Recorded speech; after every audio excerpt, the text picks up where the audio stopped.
This sitting is resumed.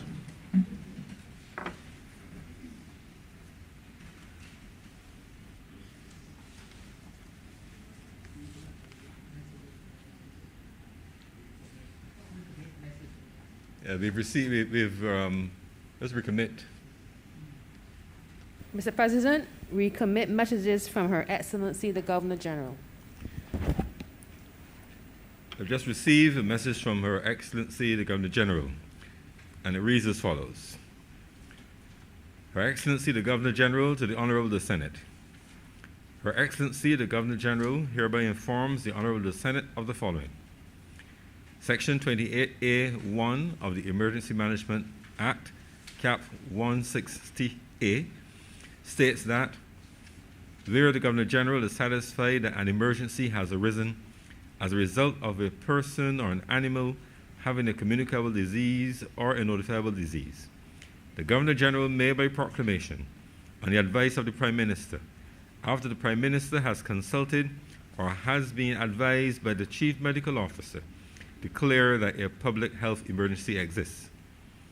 Her Excellency hereby informs the Honourable the Senate that in accordance with Section 28A(3) of the said Cap 160A, she has declared a public health emergency. Signed by Her Excellency the Governor General, dated today, 26th of March, 2021.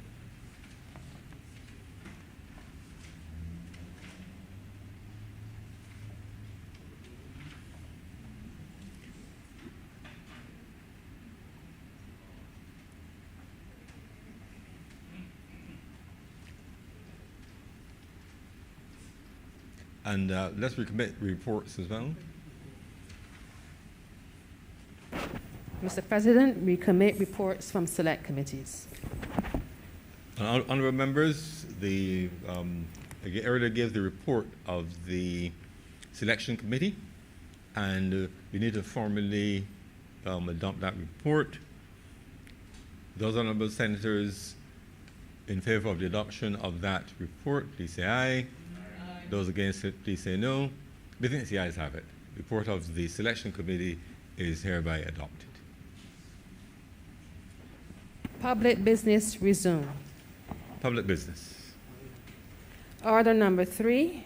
Order number 3. In the name of the Honourable Leader of the Senate, to move the passing of a resolution to approve in accordance with Section 5 of the Crown Lands Vesting and Disposal Act, Cap 225, the lease to the Duke of Edinburgh's International Award Barbados Charity of the parcel of land, the property of the Crown, namely Lot 2, being part of the property known as Culloden Farm in the parish of St. Michael, and in this island to be used as a headquarters base to house the Duke of Edinburgh's International Award Barbados Charity and to facilitate its development programs.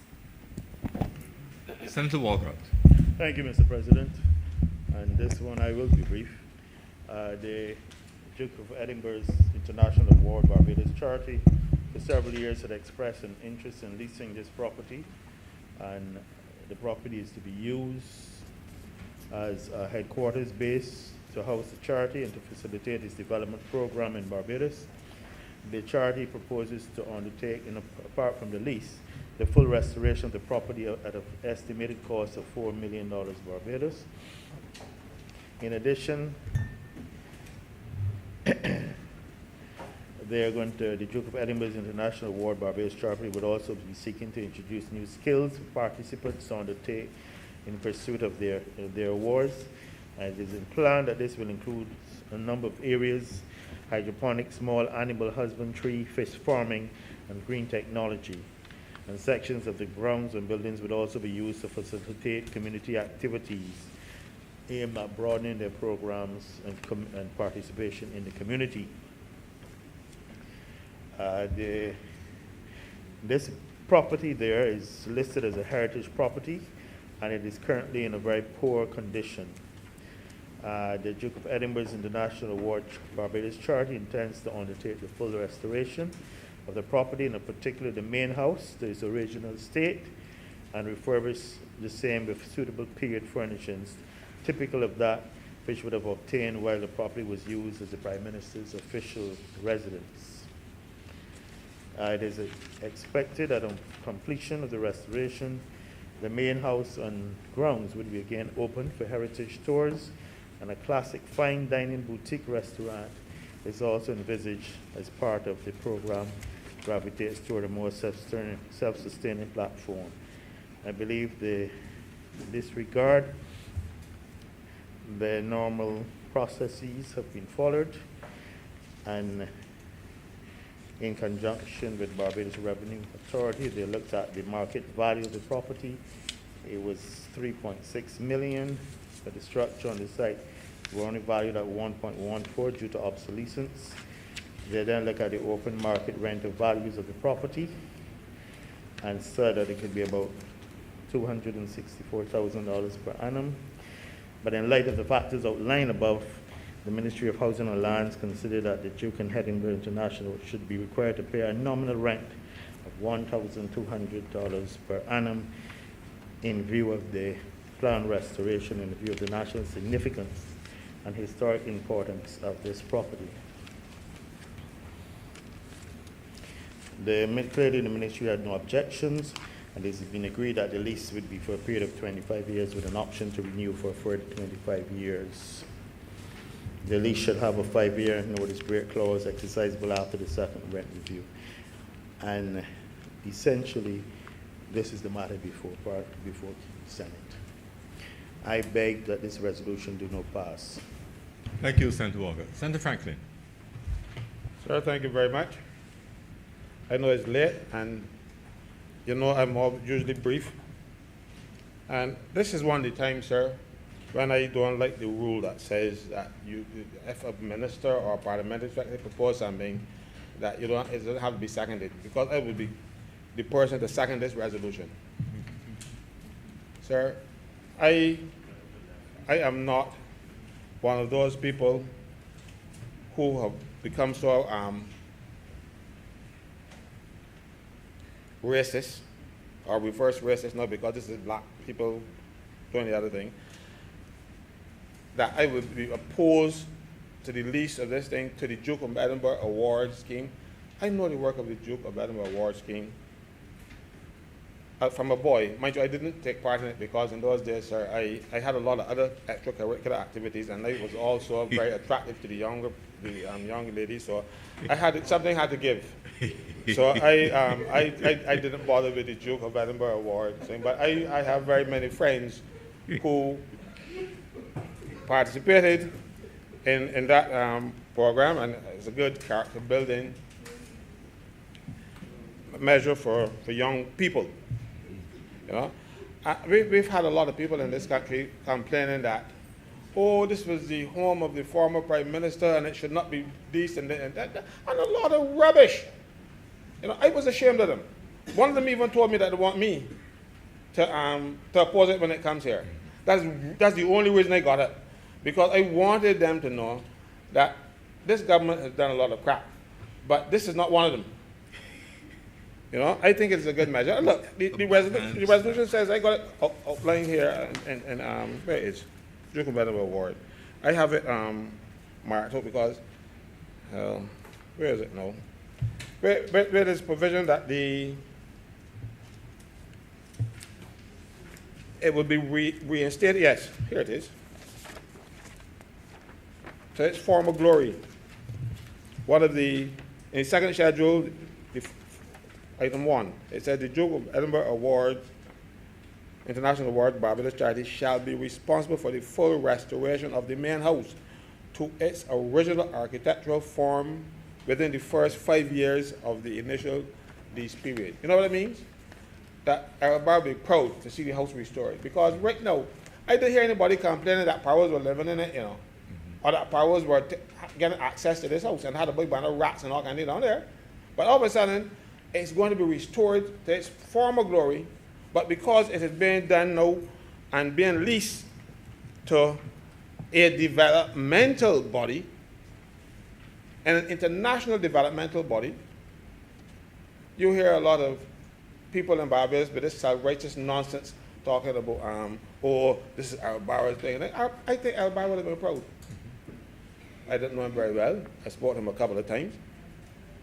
But, sir, we have to stop this nonsense. You know, but this what do they call it, no? Oh, I mean, your xenophobic crap. You know, we live in a world, maybe not by ourselves, and I'll tell you something, like Senator Rogers was talking yesterday, and I made a mention of it. You know, none of us are without some sort of European ancestry, some more than others. But that's the reality of the thing. And I'm not going to hate one and love the other, because I understand, like my great-great-great-grandfather, he came from Bristol. I don't think there had any black people in Bristol in those days, you know, 1830 something. So, Mr. Chairman, I am happy, and Mr. President, sir, I'm happy to be associated with this resolution, and I give the government my unreserved and wholehearted support in this matter. Senator Walker, this government has been doing so many things wrong. So when they do something right, I have to say so. Right now we are going to get this house restored, and it's still going to be Barbados, you know. We ain't selling it to anybody that's never come back to Barbados. It is a lease. The Crown will still own this property, and the people of Barbados will still have access to it. We are getting, this is a win-win. And I'm happy that the place, that the dump that it was, that it is now, is being restored to its former glory. And we getting it, and we getting that kind of input, and then we getting that $1,200 a year. You can't get better than this thing. Mm-hmm. So I support the government on this one. Thank you, sir. Thank you very much, Senator Franklin. Senator Walcott. Mr. President, I beg that this resolution do not pass. The question is that this resolution do not pass. Those honourable senators in favour, please say aye. Aye. Those against, please say nay. Methinks the ayes have it. This resolution is so passed. Mr. President, this brings us to the end of our business for today. And as we come to the end, I must first express my thanks to all honourable members who've been here. It's been it's been 3 days, 3 tedious days. And I want to thank all of you for your participation, your keen participation. And at times rather fierce debate. But we know this is not, as I often say, this is not a living room where you have tea and sandwiches. This is a political area. And so I thank you all for your participation.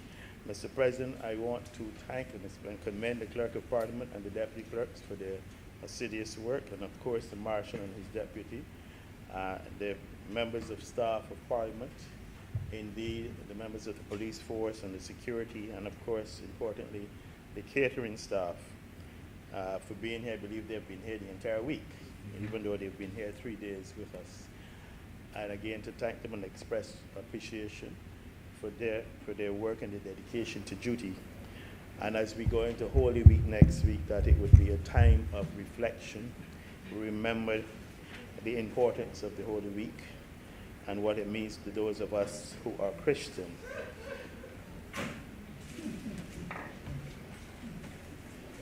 And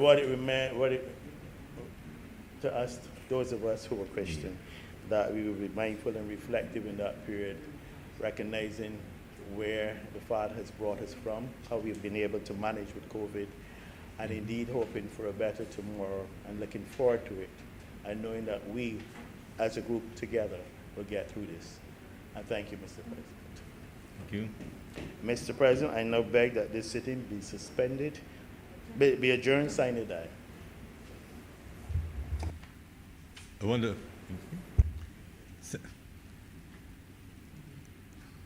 Thank you, Senator Franklin. Speaking on the adjournment, I want to associate myself with your remarks and add my thanks to all that you have thanked. But I also want to thank you, honourable members, for your great participation, spirited debate during the whole 3 days. We've covered many areas, but I thank you especially for this evening. We had to take an adjournment to allow for the formality of the proclamation, and I thank you for staying the course with us so that we could, in addition to the appropriation bill and all the other legislation, facilitate that very important matter for the management of our public affairs, especially in the context of COVID-19. So I want to thank you for your presence, your commitment to duty. I know that it's difficult for most of us, right? There are only a few persons in the Senate for whom government is their full-time business, and therefore 3 days straight here is indeed a great sacrifice. So thanks to clerks, staff, all concerned. Thanks to the press.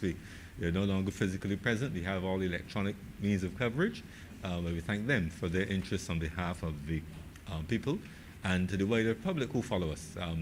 During the course of some of our interesting, colorful, spirited debate yesterday, someone who was watching from Canada messaged me. I saw the messages afterwards, but they messaged me to say, I see that a certain one of your senators, I shall not call, but my dear friend, he said, I see that your dear friend is making you work very hard today. But such is the nature of interest in what we do here, that not only Barbadians at home, but Barbadians abroad do in fact pay attention to what we do and what we say. I thank you for your great contributions during the week, and I'm sure that they're also very, very pleased with the level of discourse and debate which we've had. So thanks once again to all. The question is that the Honourable Senate do now adjourn, send it aye. Those Honourable Senators in favour, please say aye. Aye. Those against, please say no. We think the ayes have it. Just a reminder that dinner is served downstairs, a fitting conclusion to our work. The sitting now stands adjourned.